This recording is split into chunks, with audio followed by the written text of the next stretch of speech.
हम्म, ठीक है। तो एकदम ध्यान से सुनो, इसको दिमाग में बैठा लेना, जेहन में आज आत्मसात कर लेना कि ये कितना जरूरी है ये चीज। जब तक से इस चीज को नहीं समझोगे आपका आंसर राइटिंग कभी कंप्लीट नहीं होगा, न तो कभी आपको कॉन्फिडेंस आएगा। तो आज हमारा टॉपिक है कि मेंस का आंसर कैसे लिखें, आंसर राइटिंग।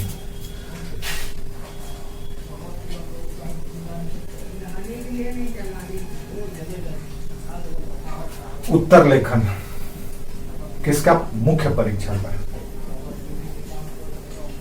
अब देखो, इसका कोई दायरा, कोई फ्रेम नहीं होता है। अक्सर हम लोग देखते हैं कि लोग बोलते हैं कि ऐसे लिखो वैसे लिखो। इसका कोई ये नहीं है, बना बनाया सजा सजाया फ्रेम नहीं है कि आप बस कंटेंट उसमें फिट कर दो। ये आपकी स्किल या आपकी बुद्धिमत्ता पर निर्भर करता है, आपके प्रेजेंटेशन पर निर्भर करता है कि आप किसी चीज को कैसे परोसते हो। ये परोसने की चीज है, परोसने का चीज है। जैसे दो तीन एग्जांपल से हम आपको समझाते हैं। मान लो आपसे पूछा जाए कि प्रीति आप अपने बारे में बताइए। सिंपल सा सवाल है, इंटरव्यू में अक्सर पूछा भी जाता है कि प्रीति आप अपने बारे में बताइए। तो क्या करेंगे आप? तो जो रिजिड है, जो पहले से घिसा पीटा वाला व्यक्तित्व है, वो सीधे कहेगा मेरा नाम प्रीति है, यही गलती कर दिया हो। वो तो अगला जान ही रहा है कि तुम्हारा नाम प्रीति है, उसने बोला भी है कि प्रीति आप अपने बारे में बताइए। तो पहला मिस्टेक यहां पे हो गया, इसको अवॉइड करना है, ऐसा नहीं करना है। हमने सवाल पूछा, हम 10 लोगों से पूछे, 10 लोग मेरे पास आए, या सभी लोगों के क्वेश्चन में एक पेपर में लिख करके दे दिए कि भैया सभी लोग अपने अपने बारे में बताइए। अब आप एग्जामिनर हैं, तो आप क्या उम्मीद करेंगे? क्या यही उम्मीद करेंगे कि सबका पहले नाम होना चाहिए, उसके बाद पिता का नाम होना चाहिए, उसके घर के नाम, घर का पता होना चाहिए, उसका एजुकेशन क्वालिफिकेशन होना चाहिए, उसका हॉबी होना चाहिए, उसका एकेडमिक बैकग्राउंड होना चाहिए, ये सब होना चाहिए? आप यही आशा करेंगे? पता चला कि सब बचे हुए वही लिखा है, तो आप क्या करेंगे? आपको 10 नंबर देना था, सबको 4-4 नंबर 5-5 नंबर देकर भगा देंगे। तो किसका होगा सिलेक्शन? याद रखिए, सिलेक्शन कॉम्पिटिटिव एग्जाम में किसका होता है? किसका होता है? जो बेस्ट होता है वही सिलेक्ट होता है, जो बेस्ट होता है वही सिलेक्ट होता है। तो आपको इसमें बेस्ट बनना है। सब एवरेज है, सब एक ही टीचर से पढ़ के गया है। एक सर पोडियम पे खड़ा होकर 200-200 बच्चे को एड्रेस करते हैं, 300-300 बच्चे को पढ़ाते हैं, लेकिन सिलेक्शन उसमें से 2-4 का ही होता है। क्यों होता है? क्योंकि वो अलग तरीके का बच्चा होता है, वो अलग तरीके से सोचता है, अलग तरीके से लिखता है। तो आपको अलग बनना होगा। यानी कि यूपीएससी भी वही चीज है जैसे मार्केट में है, look different, think different, do different, then market में आप सस्टेन करोगे। अलग दिखो, अलग सोचो, अलग करो, तब मार्केट आपको रिकॉग्नाइज करेगा, पहचानेगा। बना बनाया लकीर का फकीर नहीं बनना है। सबसे पहले मेंस आंसर राइटिंग का। तो आपसे हमने सवाल पूछा कि प्रीति आप अपने बारे में बताइए। अब प्रीति शुरू हो गई, मेरा नाम ये है, मेरा पिताजी का नाम ये है, मेरा, वो बकवास हो गया। वहां पे आप फ्लॉप कर गए, एवरेज नंबर मिला, आप निकल गए, आप सिलेक्ट नहीं हुए। उसी में से कुछ ऐसे लोग हैं जो अपने बारे में बताने की शुरुआत एक कविता से कर देते हैं, या कुछ ऐसी बात बताते हैं जो एग्जामिनर भी पढ़ने में मजबूर हो जाता है, उसको अच्छा लगता है, तो उसको ज्यादा नंबर मिलेगा कि आपको ज्यादा नंबर मिलेगा? कुछ भी हो सकता है, वो कविता भी लिख सकता है, या कुछ डायलॉग भी लिख सकता है, या कुछ भी कोट भी कर सकता है, या हो सकता है जो बात अंत में कहना हो वही बात पहले कह दिया हो, कुछ भी कह सकता है। या हो सकता है पूरे व्यक्तित्व के बारे में एक लाइन में पहले बता दिया और उसके बाद फिर बाद में कहा, तो उसको 1 नंबर 2 नंबर ज्यादा मिलेगा, देन वो सेलेक्ट हो जाएगा। तो आंसर राइटिंग का ये है। अब इसका दूसरा एग्जांपल से समझ लो। वही मां, वही भोजन जो घर में बनता है, अगर पत्नी परोस के दे, बहन परोस के दे और मां परोस के दे, तो याद रखो, लड़का को मां का हाथ का परोसा हुआ चीज तुरंत अच्छा लग जाएगा, वो नहीं उसको धक्का मारेगा। पत्नी वाला में, बहन वाला में 4 गो नुक्स निकालेगा। क्योंकि उसको परोसने नहीं आता है। और माँ जब परोसेगी तो उसके साथ उसका प्यार भी रहता है, उसका दुलार भी रहता है, उसका लाड़ भी रहता है, तो बच्चा बेचारा उसको वही भोजनवा अच्छा लगने लगता है। समझ में आया? तो ये प्रेजेंटेशन आपके ऊपर निर्भर करता है कि आप किसी चीज को कैसे परोसते हो। अब एक और उदाहरण लो। मान लीजिए आपसे कहा गया कि भाई आप जो कुछ भी पढ़े हैं उसको खड़ा होकर के सार्वजनिक मंच से बोलिए। 100 लोग, आप सुबह में जो चीज पढ़ के आए हैं, न्यूज़पेपर पढ़ के आए हैं, या कुछ भी घटना ऐसा घटित हुआ है और आपको आज स्कूल में या कॉलेज में लोगों को एड्रेस करना है, स्टूडेंट को एड्रेस करना है। सभी लोग पढ़ पढ़ करके आए हैं। आज उसी का ये है कि जो भी लोग जो भी न्यूज़ पढ़ेंगे या जो भी आसपास की कोई ऐसी घटना हुई हो जिस पे आप कुछ अपना मंतव्य रखना चाहते हैं, आकर के पोडियम पर या आकर के मंच पर कहिए। सोचो अब वो किस व्यक्ति के एड्रेसिंग पर सबसे ज्यादा ताली बजेगा, किस पे बजेगा? जो थोड़ा हंसाएगा, जो थोड़ा डराएगा, जो थोड़ा गुदगुदाएगा, जो थोड़ा सस्पेंस क्रिएट करेगा, जो थोड़ा थ्रिलर पैदा करेगा, सब कुछ देगा, उसी पे ना ज्यादा क्लैपिंग होगा। होगा कि नहीं होगा? एक ही सिनेमा, एक ही बैनर का, यशराज बैनर का मान लो कोई पिक्चर है, यशराज बैनर का पिक्चर है और अलग अलग एक्टर को लेकर के पिक्चर बनाया गया। एक में अमिताभ बच्चन है, एक में आमिर खान है, एक में सलमान खान है, एक में शाहरुख खान है, एक में ऋतिक रोशन है, एक में गोविंदा है, इस तरह से। अब कल्पना करो, तुम खुद बताओ, क्या सबका एक ही चीज को परोसने का, एक ही डायलॉग को या एक ही कंटेंट को या एक ही स्क्रिप्ट को अलग अलग तरीके से पेश किया जाएगा कि नहीं किया जाएगा? अमिताभ बच्चन आएगा तो एकदम है हूं करते हुए आएगा, कोई भी बात बोलेगा तो लगेगा कि हाँ। शाहरुख खान आएगा तो मैं नहीं आएगा, आमिर खान आएगा तो वो अलग तरह का ट्रेजेडी पैदा करेगा। सब अपने अपने तरीके से पैदा करेंगे, एक ही डायलॉग को एक ही बैनर में काम करेंगे, तो सबका अलग अलग प्रेजेंटेशन होगा। तो एग्जाम भी कुछ इसी तरह से होता है। एग्जाम में आंसर राइटिंग भी कुछ इसी तरह से होता है। जिसका बेस्ट होगा, टीचर को आकर्षक लगेगा, उसी को नंबर अच्छा मिलेगा। अब ये कैसे होगा? ये कैसे होगा? तो इसकी भी बात करेंगे कि कैसे अलग प्रेजेंटेशन करें, हम अलग प्रस्तुत करें। तो इसके लिए हम कुछ यहां पे लिख देते हैं, नहीं तो फिर भूल जाएंगे। अभी आया है शब्द अनुशासनात्मक लेखन या डिसिप्लिन राइटिंग, और निरंतरता, कंटिन्यूसिटी, तारतम्यता। ये चीज हम थोड़ा सा भी लिख लिए, नहीं तो फिर स्लिप ऑफ माइंड हो जाएगा। तो ये समझ में आ गया कि एक ही चीज को यशराज बैनर में काम करने वाले अलग अलग लोग एक ही चीज को अलग अलग स्टाइल में परोसेंगे। यानी कि मेंस का आंसर राइटिंग क्या है? कुल मिला जुला करके आपका स्किल है, आपका स्किल है, आप उसको कैसे परोसते हो। कोई भी सर कितना भी बता दे, आपको उन्हीं के बताए हुए लकीर का फकीर नहीं बनना है। सर एक स्टैंडर्ड या एक मानक बताते हैं कि ऐसा होना चाहिए, आपको मानक से ऊपर उठ करके काम करना है। जैसे ट्रेनिंग सेंटर में आप कहीं जाते हैं तो सबको ट्रेनिंग दिया जाता है एक ही तरह का, लेकिन उसमें से कुछ एक्सपर्ट बन जाते हैं, स्पेशलिस्ट बन जाते हैं वो अपने स्किल से। चलो अब कैसे क्या होगा? जैसे मान लो कि अब आंसर राइटिंग कैसे शुरू करें, तो ये तो प्रेजेंटेशन हो गया कि कैसे हमको प्रेजेंट करना है।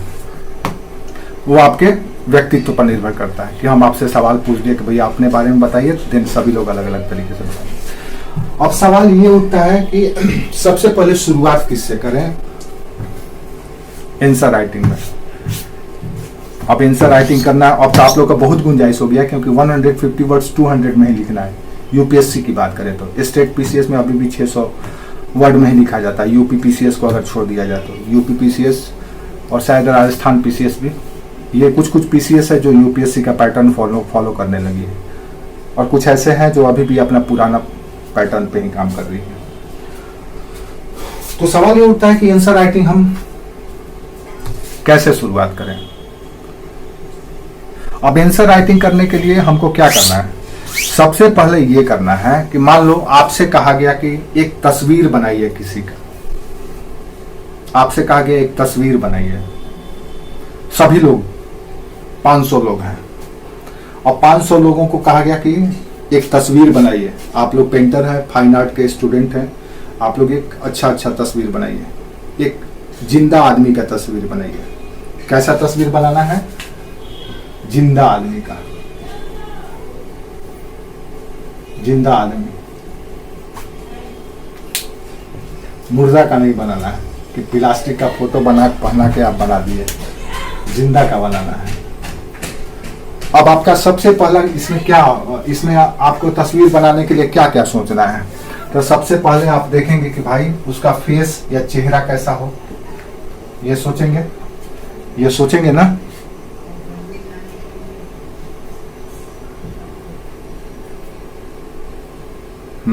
प्रीति हो तुम कि चली गई? हाँ, तो सबसे पहले आप क्या करेंगे? चेहरा बनाएंगे। उसके बाद क्या करेंगे? तो उसका बॉडी बनाएंगे, यानी कि धड़ बनाएंगे। उसके बाद आखिर में उसका पैर बना देंगे। अब देखो, अब ये 3 ही चीज आपको जिंदा आदमी का मूल फोकस है, चेहरा, धड़ और पैर। अब यहां पे आप वो अवार्ड विनर होगा जो अपना स्मार्टनेस दिखाएगा। क्या स्मार्ट दिखाएगा भाई? एक चेहरा बनाएगा। अब चेहरे पे पहले बात कर लेते हैं, वही आंसर राइटिंग है। ये चेहरा दरअसल क्या है वो हम आगे बताएंगे। तो एक व्यक्ति चेहरा बनाएगा तो वो बनाएगा फिगर जिसका होगा एकदम नाक लंबा या तीखा, सर एकदम गोल या मस्तक चौड़ा, घने बाल, आंख,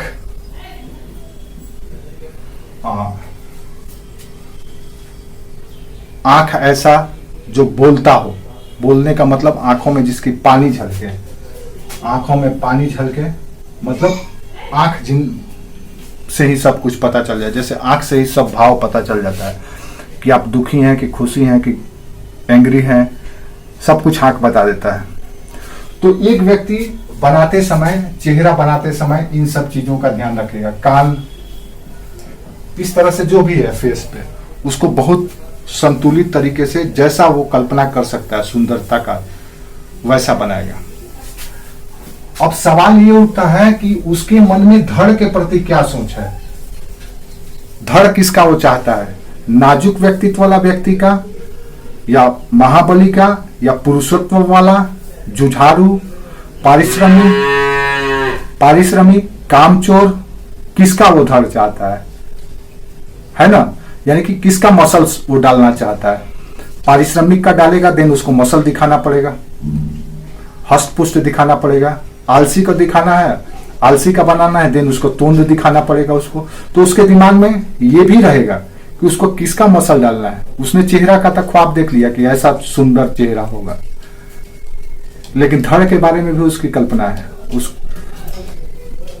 बना करके रखा हुआ है कि उसको कैसा धड़ चाहिए। तो धड़ भी कई तरह का हो सकता है, जैसे दृढ़ निश्चय वाला, जोशीला, आलसी, बीमार, अमीर, अभावग्रस्त हो सकता है, कामुक हो सकता है।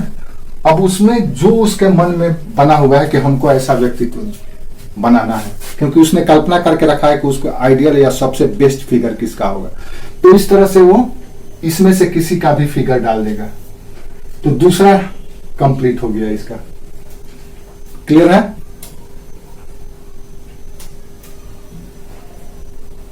समझ में आया? अब अगर उसको आलसी बनाएगा तो इसका मतलब तोंद निकालेगा, बीमार बनाएगा दिन कमजोर बनाना पड़ेगा उसको, मसल पतला पसली झलकता हुआ, सीना दबा हुआ।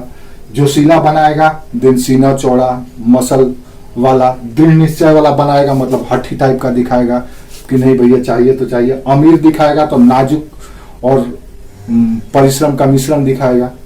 अभावग्रस्त वाला दिखाएगा तो दिखाएगा भैया किसी तरह से अपने आप को बचा करके रखा हुआ है, लेकिन ये ढहने वाला है या टूटने वाला है। और कामुक दिखाएगा दिन वो ऐसा दिखाएगा जिसको देख करके किसी के भी मन में लगेगा कि अरे यार क्या सुंदर धड़ है, जैसे किसी चीज को देख करके मोहित हो जाते हैं, तो मोहित होने वाला है। तो अलग अलग धड़ अपना दिखाएगा। अब फाइनल स्टेज है पैर का, वो पैर कैसा दिखाएगा। तो पैर के लिए उसके पास दिखा सकता है, हो सकता है तीसरा हम बात करें पैर का, तो पैर दिखा सकता है कि भाई मजदूर का पैर है तो फिर मजदूर टाइप का दिखाना पड़ेगा। अगर अमीर का है तो सुकुमार गुलाबीपन में दिखाना पड़ेगा, सुकुमार। जोशीला का है तो मजबूत पैर दिखाना पड़ेगा, और दृढ़ निश्चय वाला है तो उसका भी अच्छा मसल्स और मजबूत दिखाएगा। इसी तरह से सबका अलग अलग अपना दिखाएगा। ये तीसरा, सभी लोग तीसरा चीज दिखाएंगे। अब इसी में एक और चीज बच गया है। कुछ लोग दिखाएंगे कि पैर एकदम स्थिर है, चल नहीं रहा है। कुछ लोग ऐसे होंगे जो मूवमेंट वाला पैर दिखाएंगे कि एक पैर आगे जा रहा है एक पैर पीछे है, यानी गतिशील है। यानी कि कुछ लोग ऐसे दिखाएंगे, इस शेप में दिखाएंगे। कुछ लोग स्थिर दिखाएंगे, कुछ आप लोगों को नीचे दिख रहा है यहाँ पे। यानी कि पैर अगर दिखाना हो, फुट दिखाना हो या तलवा दिखाना हो तो अलग अलग तरीके से हम दिखा सकते हैं। जैसे कुछ लोग ऐसे दिखा देंगे, स्थिर है एकदम, ऐसे ऐसे दिखा देंगे। कुछ लोग होंगे जो मूवमेंट वाला दिखाएंगे कि एक पैर आगे है ऐसे चल रहा है और दूसरा पैर यहां पे है, इस तरह से चल रहा है, गतिशील दिखाएंगे। तो अलग अलग हो सकता है। कुछ लोग हो सकता है एड़ी पे दिखाएं, जैसे भी दिखाना है। तो अब यही चीज है आंसर राइटिंग। ये जो चेहरा है ये है आंसर राइटिंग का इंट्रोडक्शन या भूमिका। आप जितना सुंदर भूमिका बनाएंगे उतना सुंदर पहले से ही आपके मन में एग्जामिनर का एक पूर्वाग्रह बन जाएगा। जैसे हम लोग किसी से भी मिलते हैं तो सबसे पहले उसका फेस देख करके इंप्रेस होते हैं, फेस खोजते हैं, उसका फेस कैसा है, सुंदर है, आकर्षक है, मोहित करने वाला है, गुस्सैल है, रोबदार है, फेस देखते हैं। तब उसके जैसे ही फेस देखेंगे देन हम परसेप्शन बना लेते हैं कि ये बंदा ऐसा होगा। अगर काला को लुकटा है, थोड़ा सा भद्दा दिख रहा है, देन हम तुरंत बना लेते हैं, भले ही कितना भी अच्छा हो, तुरंत परसेप्शन बना लेते हैं, यार ये सही आदमी नहीं होगा, करीब है, ये है, वो है, तुरंत आ जाएगा आपको। होता है कि नहीं होता है? होता है। तो आंसर राइटिंग का भूमिका आपका वही काम करेगा, और ये भूमिका चेहरा है, और ये चेहरा आप ही को तराशना है। आप जैसा पढ़े हैं वो वही कंटेंट, वही इंफॉर्मेशन, वही मटेरियल, वही फैक्ट सभी के पास है। यानी सबको नाक, आंख, कान, बाल सबके बारे में पता है। अब कौन कितने सुंदर तरीके से बनाएगा वो उसका निजी स्किल है, उसमें कोई सर नहीं सुधार नहीं कर सकते हैं, कोई भी सर नहीं सुधार सकते हैं। कई ऐसे स्टूडेंट हैं आंसर राइटिंग करके भेजते हैं हमको, हमसे अच्छा लिखते हैं, हम उनसे सीख लेते हैं, अरे वाह क्या लिखा है, हम सीख लेते हैं, अभी भी सीख लेते हैं। कुछ कुछ ऐसे लड़के हैं इंग्लिश मीडियम के हैं, इतना अच्छा लिख देता है, कभी कभी हर क्वेश्चन में नहीं, किसी किसी क्वेश्चन में लगता है कि तो इसका मतलब ये है कि वो उस चीज को समझा है। तो ये चेहरा इंट्रोडक्शन है आंसर राइटिंग का। दूसरा जो धड़ है, ये धड़ ही आंसर राइटिंग का मेन बॉडी कहलाता है। मेन बॉडी, जिसमें चेहरे के अनुसार, चेहरा के अनुसार ही आपको उसका धड़ बनाना है। बोले ना, अगर आपको जैसा चेहरा बनाएंगे उसी अनुसार धड़ बनाना पड़ेगा। अगर मासूम चेहरा बनाए हैं दिन मासूम बॉडी भी बनाना पड़ेगा। रोबीला चेहरा है दिन बॉडी भी रोबीला बनाना पड़ेगा। ये नहीं कि चेहरा रोबीला है और धड़ कमजोर दिखा रहे हैं, तो इनबैलेंस हो जाएगा, आपका तस्वीर सुंदर बन के नहीं निकलेगा। अब कल्पना करो, हमारी चेहरा इतनी बड़ी है और हमारी हाइट इतनी छोटी होती, तो हम कैसा दिखते हैं? खुद कहते हैं ना, आप खुद कहते हैं कुदरत संतुलन नहीं स्थापित कर पाया है। जैसे कुछ लोग को देखेंगे कि शरीर लंबा है और सर इतना छोटा होता है, तो इनबैलेंस स्ट्रक्चर है, वो है, खराब लगता है देखने में। तो किसी को भी लगेगा, आंसर एग्जामिनर को भी लगेगा आपका ये स्किल देख करके।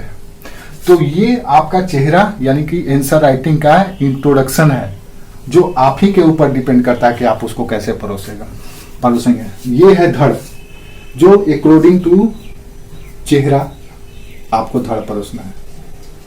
तीसरा और लास्ट स्टेज, जिसको कंक्लूजन कहा जाता है, निष्कर्ष, इसको कंक्लूजन या निष्कर्ष कहा जाता है। अब आपको निष्कर्ष, ये डेड निष्कर्ष देना है, डेड यानी कि मरा हुआ स्थिर जड़ बना करके देना है निष्कर्ष, कि गतिशील निष्कर्ष देना है, आपका विवेक के ऊपर है। तो गतिशीलता को ही सम्मान मिलता है, गतिशीलता को ही रिस्पेक्ट मिलता है, जड़ को नहीं। जड़ को लोग ठोकर मारते हैं। जो गतिशील है, जो संचरणशील है, जो परिभ्रमणशील है, उसी का सम्मान मिलता है। प्रकृति को लोग क्यों पूछते हैं? क्योंकि प्रकृति गतिशील है और हम भी प्रकृति के हिस्सा हैं, दिन हम भी गतिशील हैं। इसलिए आपका आंसर कभी भी डेड नहीं होना चाहिए, जड़ नहीं होना चाहिए, बल्कि वो हमेशा गतिशील होना चाहिए। तो गतिशील कैसे होगा? तो इसका मतलब यह है कि आपका आंसर लुक फॉरवर्ड होगा, आगे के बारे में भी बताएगा कि अगर ऐसा किया जाएगा तो ऐसा हो सकता है। समझ में आया? तो आपका आंसर हमेशा लुक फॉरवर्ड होना चाहिए। Is that clear?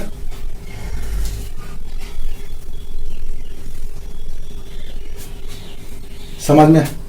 यही है आपका आंसर राइटिंग। अब ये लुक फॉरवर्ड क्या है, ये सब चीज आपको समझ में आ गया है तो ठीक है, नहीं समझ में आया तो इसकी बारीकियों को किसी और दिन भी समझा देंगे, उसमें कोई इशू नहीं है। लुक फॉरवर्ड का मतलब ये है कि भैया कोई भी चीज इस संसार में, कोई भी चीज खत्म नहीं होता है, उसके जगह पे फिर दूसरा नया चीज आ जाता है। तो आप आईएएस हैं, ब्यूरोक्रेट्स बनेंगे, अधिकारी बनेंगे, तो आपको इसीलिए इतना बड़ा पद दिया गया है कि आप हमेशा लुक फॉरवर्ड रहेंगे, आप हारेंगे नहीं, हमेशा एक नया अप्रोच, नया डायनेमिक के साथ आगे बढ़ेंगे, परिवर्तन लाएंगे, विकास लाएंगे। आप सरेंडर नहीं करेंगे, हारेंगे नहीं। तो आपका आंसर में भी ये चीज नहीं झलकना चाहिए। कोई समस्या है तो आप उसका समाधान करेंगे, और समाधान नहीं हो रहा है दिन दूसरा उपाय ढूंढेंगे। हमेशा आप भविष्य उन्मुख होंगे, भविष्य को देखेंगे कि आगे कैसे किया जा सकता है। तो आपको इस आंसर राइटिंग में आप तो कुछ कर नहीं सकते हैं, दिन सलाह ही दे सकते हैं कि अगर ऐसा किया जाएगा तो ऐसा होगा। ठीक है? कभी कभी तो क्वेश्चन में क्लियर ही पूछ दिया जाता है कि आप अपने विचार बताइए इसमें, या इसका समाधान बताइए, सॉल्यूशन दीजिए, या अपना थॉट दीजिए कि क्या हो सकता है, क्या करना चाहिए। तो ये है आंसर।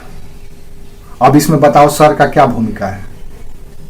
सर तुमको मिट्टी, कच्ची मिट्टी दे दिए हैं, बता दिए हैं बाबू नाक तनी लंबा बनाना, आंख थोड़ा बड़ा बड़ा बनाना, ललाट थोड़ा सा सामने से उठा करके बनाना, बाल थोड़ा घना बनाना और थोड़ा सिल्की भी बनाना, होठ थोड़ा मीडियम बनाना, मर्द का बना रहा है तो मीडियम बनाना, ज़्यादा पतला मत बना देना लड़की की तरह।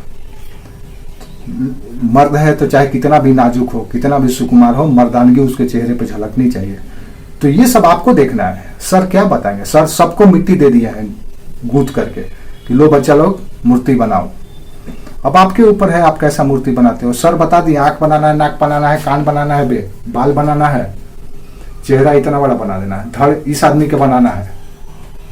अब गांधी जी का 75 वर्ष के आयु के गांधी का अगर तुमको तस्वीर बनाना है तो क्या करेगी तुम? 25 साल का गांधी का बनाएगी तस्वीर, कि 75 वर्ष का ही बनाएगी? टकला वाला ही बनाएगी? ऐसा तो नहीं है कि नूर झलका देगी, यहां से नूर बना देगी, इधर का सफा नूर कर देगी या इधर का नूर बना देगी, नहीं करेगी। तो गांधी के जैसा व्यक्तित्व है वैसा आपको बनाना है। ये नहीं कि बॉडी बिल्डर टाइप का बना दिए, अय्यास टाइप का बना दिए, सुकुमार बना दिए, नहीं। तो वो आपके ऊपर डिपेंड करता है, वो आपका स्किल है कि आप उसको कैसे प्रेजेंट करते हो। यही है आंसर राइटिंग। और हर एक आंसर राइटिंग में यही 3 चीज होता है, चेहरा, बॉडी और फुट। और यही फुट अगर मूवमेंट वाला दिखाएंगे देन आंसर आपका जीवंत दिखेगा, लाइव दिखेगा, डेड नहीं दिखेगा। बाकी आंसर का क्या डिमांड, क्वेश्चन का क्या डिमांड है, उसी अनुसार से अपना चेहरा बना दो। अगर क्वेश्चन पूछा गया, सपोज एक क्वेश्चन से देख लो, किसी भी तरह का कोई क्वेश्चन पूछा गया कि भैया मान लो एक हिस्ट्री में या किसी भी सब्जेक्ट, हिस्ट्री का ही क्वेश्चन ले लो। मान लो क्वेश्चन पूछा गया कि अकबर के व्यक्तित्व चित्रण करें, अकबर के व्यक्तित्व की तुलना क्या अशोक से की जा सकती है, या ये सवाल कि अकबर महान की अशोक महान, अकबर महान की अशोक महान, महान दोनों में है, दोनों का नाम सिर्फ अलग अलग है। अब ऐसी स्थिति में तुम कैसे अलग करोगे, कैसे किसको श्रेष्ठ बनाओगे? कुछ ना कुछ तो श्रेष्ठ वाला गुण होगा जो एक दूसरे में कम या ज्यादा होगा, और उस आधार पर अपना आंसर डिजाइन करोगे। समझ में आया?